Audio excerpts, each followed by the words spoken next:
Hi, welcome to Tushara's and mom cooking channel. ಇವತ್ತಿನ special ನಮ್ಮನೆ ಸ್ಟೈಲಲ್ಲಿ ಮಾಡ್ತಿರ್ತಕ್ಕಂಥ ಸ್ಪೈಸಿ ಮಟನ್ ಫ್ರೈ ಮಾಡೋದು ಹೇಗೆ ಅಂತ ನೋಡೋಣ. ಈಗ ಸ್ಪೈಸಿ ಮಟನ್ ಫ್ರೈ ಮಾಡೋದಕ್ಕೆ ನಾನು ಮೀಡಿಯಮ್ಮಾಗಿ ಬಲ್ತಿರ್ತಕ್ಕಂಥ ಕುರಿ ಮಟನ್ನ 1 kg ಮಟನ್ನ ತೊಗೊಂಡಿದ್ದೀನಿ.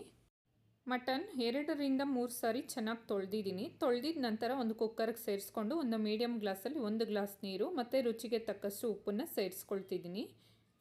ನಾವು ಯಾವಾಗಲೇ ಮಟನ್ ಬೇಯಿಸ್ಬೇಕಾದ್ರೆ ಆದಷ್ಟು ಕುಕ್ಕರಲ್ಲಿ ನೀರು ಕಡಿಮೆನೇ ತೊಗೊಳ್ಬೇಕು, ನೀರು ಜಾಸ್ತಿ ತೊಗೊಳ್ಬಾರ್ದು.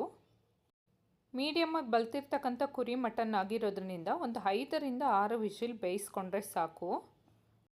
ಸ್ಪೈಸಿ ಮಟನ್ ಫ್ರೈ ಮಾಡೋದಕ್ಕೆ ಬೇಕಾಗಿರ್ತಕ್ಕಂಥ ಇಂಗ್ರೀಡಿಯೆಂಟ್ಸು: 1 ಹಿಡಿ ತುಂಬ ಕೊಬ್ಬರಿನ ತೊಗೊಂಡಿದ್ದೀನಿ, 2 ಏಲಕ್ಕಿ, 3 ಲವಂಗ, 3 ಪೀಸ್ ಚಕ್ಕೆ, ಹಾಗೆ 1 ಸ್ಟಾರ್ ಮೊಗ್ಗು, 1.5 ಟೇಬಲ್ ಸ್ಪೂನ್ ಮೆಣಸು ತೊಗೊಂಡಿದ್ದೀನಿ, ಹಾಗೆ 2 ಟೇಬಲ್ ಸ್ಪೂನ್ ಧನಿಯಾ ಬೀಜ, 1 ಟೇಬಲ್ ಸ್ಪೂನು ಗಸಗಸೆ, 1/2 ಟೇಬಲ್ ಸ್ಪೂನ್ನಷ್ಟು ಸೋಂಪು, ಜೀರಿಗೆ 1 ಟೇಬಲ್ ಸ್ಪೂನ್, ಹಾಗೆ ಕಡಲೆಪಪ್ಪು 1 ಟೇಬಲ್ ಸ್ಪೂನ್, 2 ಬೆಡಗೆ ಮೆಣಸಿನಕಾಯಿನ ತೊಗೊಂಡಿದ್ದೀನಿ.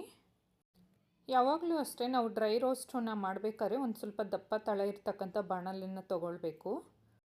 ಯಾವುದೇ ಪದಾರ್ಥ ಆಗಲಿ ನಾವು ಡ್ರೈ ರೋಸ್ಟ್ ಮಾಡಬೇಕಾದ್ರೆ ಆದಷ್ಟು ಸ್ಟವ್ನ ಲೋ ಫ್ಲೇಮಲ್ಲೇ ಇಟ್ಕೊಳ್ಬೇಕು ಅಥವಾ ಮೀಡಿಯಮ್ ಫ್ಲೇಮಲ್ಲಿ ಇಟ್ಕೊಳ್ಬೇಕು. ಈಗ ಧನಿಯಾ ಬೀಜ ಮತ್ತು ಕಡಲೆಪಪ್ಪು ಹಾಗೆ ಜೀರಿಗೆನ ರೋಸ್ಟ್ ಮಾಡ್ಕೊಳ್ತಿದ್ದೀನಿ. ರೋಸ್ಟ್ ಆಗಿರ್ತಕ್ಕಂಥ ಐಟಮ್ ಎಲ್ಲನೂ ಸಣ್ಣದೊಂದು ಮಿಕ್ಸಿ ಜಾರ್ಗೆ ಸೇರಿಸ್ಕೊಳ್ಬೇಕು.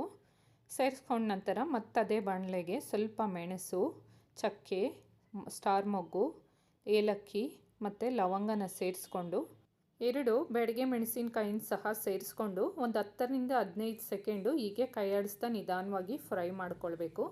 ತುಂಬ ಡೀಪ್ ಫ್ರೈ ಏನು ಅವಶ್ಯಕತೆ ಇಲ್ಲ, ಜಸ್ಟು ನಮ್ಗೆ ಗ್ರೈಂಡ್ ಮಾಡೋದಕ್ಕೆ ಬಿಸಿ ಆದರೆ ಸಾಕು. ನಾವು ಮೊದಲು ರೋಸ್ಟ್ ಮಾಡಿ ಇಟ್ಕೊಂಡಿರ್ತಕ್ಕಂಥ ಇಂಗ್ರೀಡಿಯೆಂಟ್ಸ್ನೆಲ್ಲ ಸಣ್ಣ ಮಿಕ್ಸಿ ಜಾರ್ಗೆ ಸೇರಿಸ್ಕೊಂಡಿದ್ವಲ್ಲ, ಅದೇ ಮಿಕ್ಸಿ ಜಾರ್ಗೆ ಈ ಐಟಮ್ ಎಲ್ಲ ಸೇರಿಸ್ಕೊಂಡೆ. ಈಗ 1 ಹಿಡಿ ಕೊಬ್ಬರಿನ ಸ್ವಲ್ಪ ಲೈಟಾಗಿ ಫ್ರೈ ಮಾಡ್ಕೊಳ್ಬೇಕು. ಅದೇ ಮಿಕ್ಸಿ ಜಾರ್ಗೆ ಕೊಬ್ಬರಿನೂ ಸಹ ಸೇರಿಸ್ಕೊಳ್ಬೇಕು. ನಂತರ ಗಸಗಸೆನ ಸೇರಿಸ್ಕೊಂಡು ಸ್ವಲ್ಪ ತಣ್ಣಗಾದ ನಂತರ ಗ್ರೈಂಡ್ ಮಾಡ್ಕೊಳ್ಬೇಕು. ನೋಡಿ, ಈ ಥರ ತರಿಯಾಗಿ ಗ್ರೈಂಡ್ ಮಾಡ್ಕೊಳ್ಬೇಕು. ನಾನು ಬಿಸಿ ಆರಿಸದೆ ಗ್ರೈಂಡ್ ಮಾಡ್ಕೊಂಡಿರೋದ್ರಿಂದ ಸ್ವಲ್ಪ ಹೊಗೆ ಥರ ಬರ್ತಿದೆ. ಸ್ಪೈಸಿ ಮಟನ್ ಫ್ರೈ ಮಾಡೋದಕ್ಕೆ ಒಗ್ಗರಣೆಗೆ ಬೇಕಾಗಿರ್ತಕ್ಕಂಥ ಇಂಗ್ರೀಡಿಯೆಂಟ್ಸು: ನಾಟಿ ಈರುಳ್ಳಿ 1 ದೊಡ್ಡ ಬೌಲ್ ತುಂಬ ತೊಗೊಂಡಿದ್ದೀನಿ, ಹಾಗೆ 1 ಟೊಮೆಟೊನ ಸಣ್ಣದಾಗಿ ಹಚ್ಚಿ ಮಿಕ್ಸಿಯಲ್ಲಿ ಗ್ರೈಂಡ್ ಮಾಡಿ ಪ್ಯೂರಿ ರೆಡಿ ಮಾಡ್ಕೊಂಡಿದ್ದೀನಿ. ಪುದೀನ 1 ದೊಡ್ಡ ಹಿಡಿ ತುಂಬ ತೊಗೊಂಡಿದ್ದೀನಿ. ನಾವು ಸ್ವಲ್ಪ ಸ್ಪೈಸಿ ಕಡಿಮೆ ತಿನ್ನೋದ್ರಿಂದ 1 ಟೇಬಲ್ ಸ್ಪೂನ್ ತೊಗೊಂಡಿದ್ದೀನಿ. ನಿಮ್ಮ ರುಚಿಗೆ ತಕ್ಕಂತೆ ನೀವು ಖಾರದ ಪುಡಿ ತೊಗೊಳ್ಬೋದು. ಹಾಗೆ 1 ಟೇಬಲ್ ಸ್ಪೂನ್ ಶುಂಠಿ ಬೆಳ್ಳುಳ್ಳಿ ಪೇಸ್ಟನ್ನ ಇಲ್ಲಿ ರೆಡಿ ಮಾಡಿ ಇಟ್ಕೊಂಡಿದ್ದೀನಿ.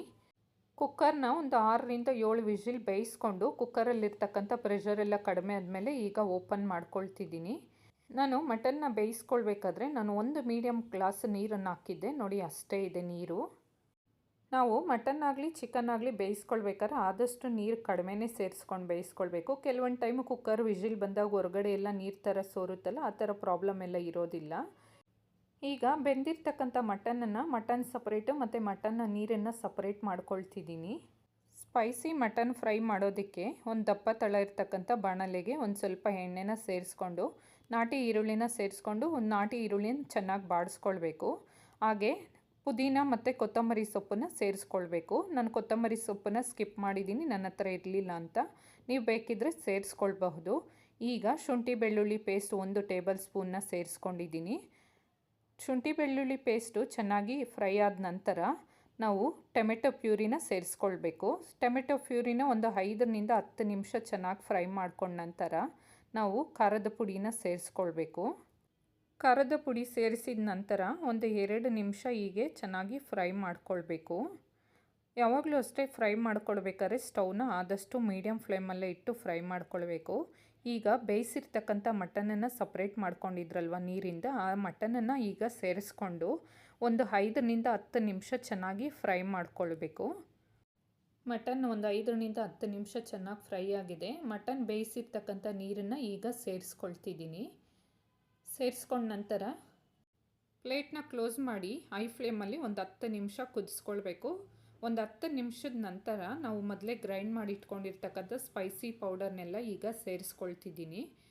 ಸ್ಪೈಸಿ ಪೌಡರ್ನ ಸೇರಿಸ್ಕೊಂಡ ನಂತರ ಚೆನ್ನಾಗಿ ಮಿಕ್ಸ್ ಮಾಡಿಬಿಟ್ಟು ಒಂದು 10 ನಿಮಿಷ ಮತ್ತೆ ಪ್ಲೇಟ್ನ ಕ್ಲೋಸ್ ಮಾಡಿ ಚೆನ್ನಾಗಿ ಕುದಿಸ್ಕೊಳ್ಬೇಕು. ನೋಡಿ 10 ನಿಮಿಷ ಚೆನ್ನಾಗಿ ಕುದಿಸ್ಕೊಂಡ ನಂತರ ಸ್ವಲ್ಪ ಗಟ್ಟಿಯಾಗಿದೆ. ಈಗ ಸ್ಟವ್ನ ಮೀಡಿಯಮ್ ಫ್ಲೇಮಲ್ಲಿಟ್ಟು ಹೀಗೆ ನಿಧಾನವಾಗಿ ಕೈ ಆಡಿಸ್ತಾ ತಳ ಅಂಟೋದಕ್ಕೆ ಬಿಡದೇನೆ ಚೆನ್ನಾಗಿ ಮಿಕ್ಸ್ ಮಾಡ್ಕೊಳ್ತಾ 2 ನಿಮಿಷಕ್ಕೆ 3 ನಿಮಿಷಕ್ಕೆ ಹೀಗೆ ಕೈ ಆಡಿಸ್ಕೊಳ್ತಾ ಚೆನ್ನಾಗಿ ಫ್ರೈ ಮಾಡ್ಕೊಳ್ಬೇಕು. ಈಗ ನಾನು ಮಾಡಿರ್ತಕ್ಕಂಥ spicy mutton fry puri, chapati, dosa ಮತ್ತು ಮುದ್ದೆಗೆ ತುಂಬ ಚೆನ್ನಾಗಿರುತ್ತೆ.